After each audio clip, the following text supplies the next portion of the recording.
राधे राधे दोस्तों, स्वागत है आप सभी का आपके अपने चैनल प्रभु कृपा में। दोस्तों आज हम पढ़ेंगे रामचरितमानस के बालकांड के दोहा नंबर 43 से लेकर 48 तक। दोस्तों रोज़ मैं आपको रामायण के दोहे सुनाती हूँ भावार्थ सहित। आपको कैसे लगते हैं कृपया कमेंट करके ज़रूर बताइए। चलिए शुरू करते हैं। मति अनुहारि सुबारि गुण गनि गनि मन अनवाय, सुमरि भवानी शंकर ही कह कथि कथा सुहाय। अपनी बुद्धि के अनुसार इस निर्मल जल के उत्तम गुणों को विचार कर उसमें अपने मन को स्नान कराकर और शिव पार्वती जी का स्मरण करके मैं तुलसीदास यह सुहावनी कथा कहता हूँ। अब रघुपति पद पंकरुह हिय धरि पाए प्रसाद, कहूँ जुगल मुनि बर्य कर मिलन सुभग संवाद। मैं अब श्री रामचंद्र जी के चरणों को हृदय में रखकर और उनका प्रसाद ग्रहण करके दोनों श्रेष्ठ मुनियों के मिलन के सुंदर संवाद का वर्णन करता हूँ। भरद्वाज मुनि बसहि प्रयागा, तिनहि राम पद अति अनुरागा। तापस समदय दया निधाना, परमारथ पथ परम सुजाना। भरद्वाज मुनि प्रयाग में रहते हैं। उनका श्री रामचंद्र जी के चरणों में अत्यंत प्रेम है। वे तपस्वी शांत स्वभाव वाले, दया के निधान हैं तथा परमार्थ के मार्ग के अनुगामी हैं। माघ मकर गत रवि जब होई, तीरथ पति हैं आव सब कोई। देव धनुज किन्नर नर श्रेणी, सादर मज्जहि सकल त्रिवेणी। माघ माह में जब सूर्य मकर राशि पर होते हैं तब सब लोग तीर्थराज प्रयाग आते हैं। देवता, राक्षस, किन्नर और मनुष्यों के समूह सब आदर के साथ त्रिवेणी में स्नान करते हैं। पूजहि माधव पद जल जाता, परसि अखय बटुहर शहि गाता। भरद्वाज आश्रम अति पावन, परम रम्य मुनिवर मन भावन। श्री बेड़ी माधव जी के चरण कमलों को पूजते हैं और अक्षय वट का स्पर्श करके पुलकित होते हैं। वहाँ भरद्वाज ऋषि का आश्रम बहुत ही पवित्र है, रमणीय है और श्रेष्ठ मुनियों के मन को भाने वाला है। तहाँ होए मुन ऋषय समाजा, जाहि जे मज्जन तीरथ राजा। मज्जहि प्रात समेत उछाह, कहहि परस्पर हरि गुण गाहा। तीर्थराज प्रयाग में जो स्नान करने जाते हैं उन ऋषि मुनियों का समाज भारद्वाज जी के आश्रम में एकत्र होता है। प्रातःकाल उत्साह पूर्वक सब स्नान करते हैं और फिर परस्पर भगवान के गुणों की कथाएं कहते हैं। ब्रह्म निरूपण धर्म विधि, बरनहि तत्व विभाग। कहहि भगत भगवंत के, संयुत ज्ञान विराग। वे ब्रह्म का निरूपण, धर्म का विज्ञान और तत्वों के विभाग और ज्ञान वैराग्य सहित भगवत भक्ति का वर्णन करते हैं। एहि प्रकार भरे माघ नहाहि, पुनि सब निज निज आश्रम जाहि। प्रति संबत अति होए आनंदा, मकर मज्ज गव नहीं मुनि वृंदा। इस भांति माघ के पूरे महीने में त्रिवेणी में स्नान करते हैं तथा इसके बाद अपने अपने आश्रमों को लौट जाते हैं। प्रत्येक वर्ष वहाँ इसी तरह का आनंद होता है। मकर संक्रांति पर स्नान करके मुनिगण लौट जाते हैं। एक बार भरे मकर नहाए, सब मुनीश आश्रम न सिधाए। जग बालिक मुनि परम विवेकी, भरद्वाज राखे पद टेकी। एक बार मकर संक्रांति पर पूरे माघ स्नान करने मुनिगण अपने अपने आश्रम को लौटने लगे तो ऋषि भारद्वाज जी ने परम ज्ञानी याज्ञवल्क्य जी मुनि के चरण पकड़कर उन्हें रोक लिया। सादर चरण सरोज पखारे, अति पुनीत आसन बैठारे। करि पूजा मुनि सुजसु बखाजी, बोले अति पुनीत मृदुबानी। आदर सहित उन्होंने याज्ञवल्क्य जी मुनि के कमल रूपी चरणों को धोया और बहुत ही पवित्र आसन पर उन्हें बैठाया। याज्ञवल्क्य जी मुनि की पूजा की और उनके यश का वर्णन किया। फिर अत्यंत ही कोमल वाणी में इस प्रकार बोले। नाथ एक संसव बड़ मोरे, करगत वेद तत्व सब तोरे। कहत सो मोहि लगत भय लाजा, जो न कहूँ बड़ होए काजा।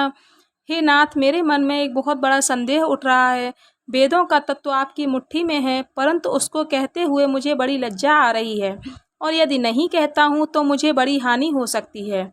संत कहें असिनीत प्रभु, श्रुत पुराण मुनि गाव। होए न बिमल विवेक उर, गुर सन किए दुराव। हे प्रभु, संत लोग ऐसी नीति कहते हैं और वेद पुराण और मुनिजन भी यही कहते हैं कि गुरु के साथ दुर्भाव करने से हृदय में निर्मल ज्ञान नहीं होता है। अस विचार प्रगटौ निज मोहु, हरौ नाथ करे जन पर छोहु। राम नाम करे अमित प्रभावा, संत पुराण उपनिषद गावा। यही सोचकर मैं अपना अज्ञान प्रकट करना चाहता हूँ। हे नाथ, सेवक पर कृपा करके मेरे अज्ञान का नाश कीजिए। संतों, पुराणों और उपनिषदों ने राम नाम के असीम प्रभाव का गुणगान किया है।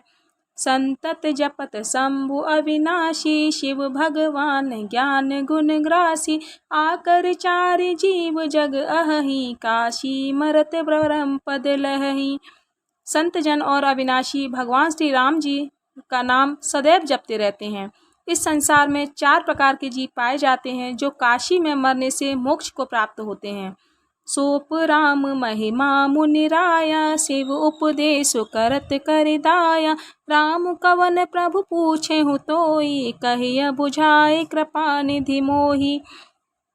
हे मुनिश्रेष्ठ, यह भी राम नाम की महिमा है, क्योंकि शिवजी महाराज दया करके राम के नाम का ही उपदेश दिया करते हैं।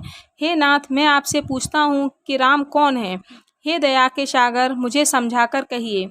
एक राम अवधेश कुमारा, तिनके चरित विदित संसारा।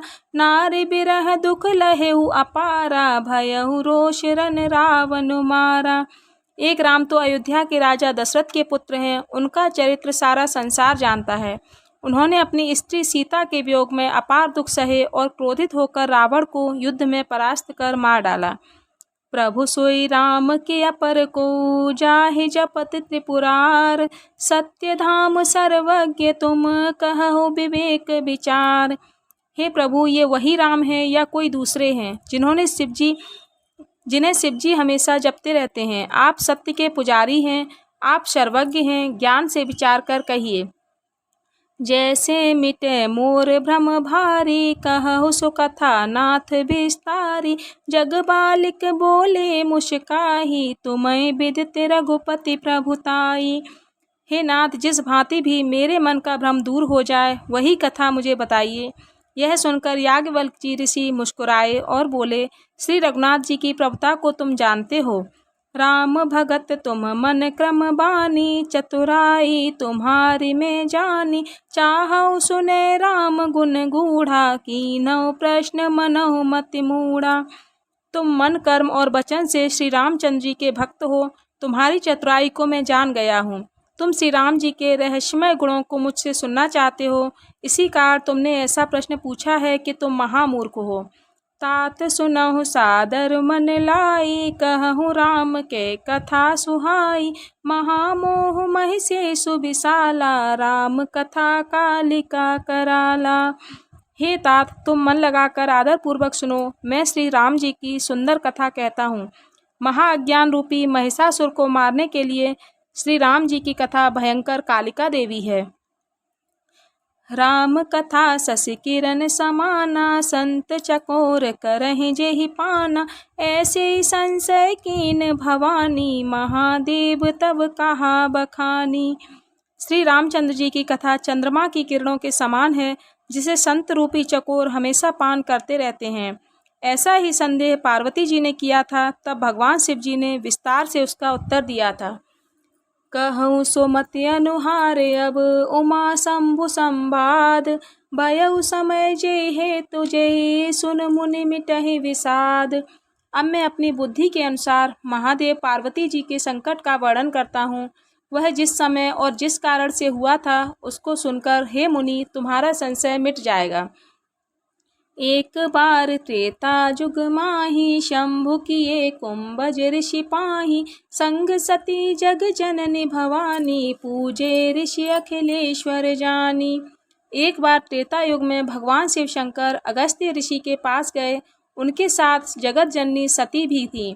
ऋषि अगस्त्य मुनि ने संपूर्ण जगत का स्वामी जानकर उनका पूजन किया। राम कथा मुनि बरज बखानी, सुनी महेश परम सुख मानी। ऋषि पूछी हरि भगत सुहाई, कही शंभु अधिकारी पाई। मुनिवर अगस्त्य जी ने राम कथा का विस्तार से कही, जिसे महेश्वर ने बड़े खुश होकर सुना और परम सुख का अनुभव किया। फिर ऋषि ने शिवजी से सुंदर हरिभक्ति पूछी और भगवान शंकर ने उनको इसका अधिकारी जानकर भक्ति की सारी बातें बताईं। कहते सुनते रघुपति गुण गाथा, कछु दिन तहाँ रहे गिरिनाथा। मुनि सन विदा मांगी त्रिपुरारी, चले भवन संग दक्ष कुमारी। श्री रघुनाथ जी के गुणों की कथाएं सुनाने हेतु कुछ दिन सती से सहित शिवजी वहीं ठहरे। फिर मुनि से विदा लेकर दक्ष कुमारी सती के साथ अपने निवास स्थान को चले गए। तेहि अवसर भंजन मही भारा, हरि रघुवंश लीन अवतारा। पिता बचन तज राज उदासी, दंडक बन विचरत अविनाशी। उसी समय पृथ्वी का भार उतारने हेतु भगवान श्री हरि ने रघुवंश में अवतार लिया। पिताजी का वचन मानकर राज्य को छोड़कर तपस्वी वेश में दंडक वन में विचर रहे थे। हृदय विचारत जात हर, केहि विधि दर्शन हो। गुप्त रूप अवतरे प्रभु, गए जान सबको। शिवजी हृदय में विचार करते हुए जा रहे थे कि मुझे श्री हरि ने दर्शन किस प्रकार दें। प्रभु ने गुप्त रूप से मैं अवतार लिया है, मेरे जाने से सब लोग जान जाएंगे। शंकर उर अत क्षोभ, सती न जानहि मरम सोई। तुलसी दर्शन लोभ, मन डर लोचन लालची। इस बात को लेकर शंकर भगवान के मन में बड़ा क्षोभ था तथा सती जी भी इस भेद को नहीं जानती थीं। तुलसीदास जी कहते हैं कि भगवान शंकर के मन में भेद खुलने का डर था, परंतु उनके नेत्रों में राम दर्शन की लालसा थी। रावण मरन मनुज कर जाचा, प्रभु विधि बचन कीन्ह चह साचा। जो नहीं जाऊँ रहे पछतावा, करत विचारु न बनत बनावा। रावण ने अपनी मृत्यु ब्रह्मा जी से मनुष्य के हाथों मांगी थी। ब्रह्मा जी के वचनों को प्रभु श्रीहरि सच करना चाहते थे। मैं पास नहीं जाता हूँ तो बहुत पछतावा रहेगा, ऐसा विचार करते हुए भगवान शंकर कोई निश्चय न कर सके। एहि विधि भय सोच बस ईसा, ते समय जाय जगदीसा। ते लीन नीच मारी चहि संगा, भयउ तुरत सोई कपट कुरंगा। इस प्रकार महादेव जी सोच व चिंता में पड़ गए। उसी समय रावण ने जाकर मारीच को साथ लिया और वह मारीच तुरंत कपट मृग बन गया। करि छल मूढ़ हरि बैदेही, प्रभु प्रभाव तस विदित न तेहि। मृग बदि बंधु सहित हरि आए, आश्रम देखि नयन जल छाए। मूढ़ रावण ने छल करके सीता जी का हरण कर लिया, क्योंकि वह प्रभु के प्रताप को नहीं जानता था। मृग को मारकर भाई लक्ष्मण सहित जब श्री राम जी आए तो कुटिया पर सीता जी को न देखकर उनके नेत्रों में आंसू भर आए। बिरह बिकल नर इव रघुराई, खोजत बिपिन फिरत दो भाई। कबहु जोग वियोग न जाके, देखा प्रकट बिरह दुख ताके। श्री राम मनुष्यों की भांति बिरह से व्याकुल हैं तथा दोनों भाई सीता जी को वन में खोजते घूम रहे हैं। जिनको कभी कोई संयोग वियोग नहीं हुआ, उन्हें विरह का दुख प्रत्यक्ष देखा गया। तो दोस्तों, आज की वीडियो में बस इतना ही। रोज़ रामायण का पाठ सुनने के लिए मेरे चैनल को सब्सक्राइब कीजिए, लाइक कीजिए, कमेंट कीजिए और इसे ज़्यादा से ज़्यादा शेयर